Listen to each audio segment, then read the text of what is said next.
বিশ্বভারতীর আপত্তির ফলে অবশেষে শান্তিনিকেতন কবিগুরু হস্তশিল্প সমিতির থেকে রবীন্দ্রনাথের মূর্তি সরানোর প্রক্রিয়া শুরু করল বোলপুর পুরসভা। দুটি জেসিবি মেশিন নিয়ে মূর্তি সরানোর কাজ চলছে। শুক্রবার শান্তিনিকেতনের হেরিটেজ স্বীকৃতির বিষয়ে প্রশাসনের সঙ্গে গুরুত্বপূর্ণ বৈঠক করে বিশ্বভারতী। সেখানে বেশ কিছু ইতিবাচক সিদ্ধান্ত নেওয়া হয়। ওই বৈঠকে বোলপুর পুরসভার প্রতিনিধিরাও উপস্থিত ছিলেন। বৈঠকে মূর্তি সরানোর বিষয়ে আলোচনা করা হয়েছিল। তার প্রেক্ষিতে এই দিন বিতর্কে ইতি টানতে কবিগুরুর মূর্তি সরিয়ে নিল বোলপুর পুরসভা। পুরসভার এই সিদ্ধান্তকে স্বাগত জানিয়েছেন বিশ্বভারতী কর্তৃপক্ষ। খুব তাড়াতাড়ি ওই মূর্তি বোলপুর পুরো এলাকায় স্থাপন করা হবে বলে জানিয়েছেন বোলপুরের চেয়ারপারসন পর্ণা ঘোষ।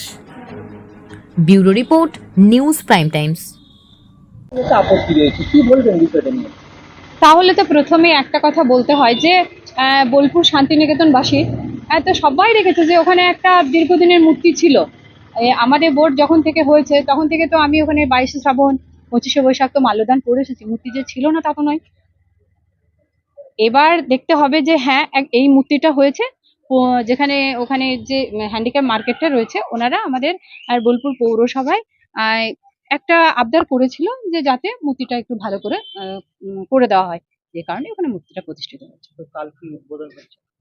এটা আমাদের আলোচনায় একটা সিদ্ধান্ত আমরা এসেছি যে আপাতত বিশেষ কারণবশত ওটা স্থগিত রাখা হচ্ছে কালকের অনুষ্ঠানটা। আরেকটা প্রশ্ন যদি যেটা হচ্ছে যে এর আগে বিশ্বভারতী যখন কবিগুরু মার্কেট বলেছিল যে বিশ্বভারতী যখন বিদ্যুৎ চক্রবর্তী বলেছিল যে এটা তারা বিশ্বভারতীর জায়গায় বসে আছে, ঠিক আছে, বিশ্বভারতীর জায়গায় বসে আছে, তখন তারা বলেছিল যে না এটা আমরা আপনার রাজ্য সরকারের জায়গায় বসে আছি।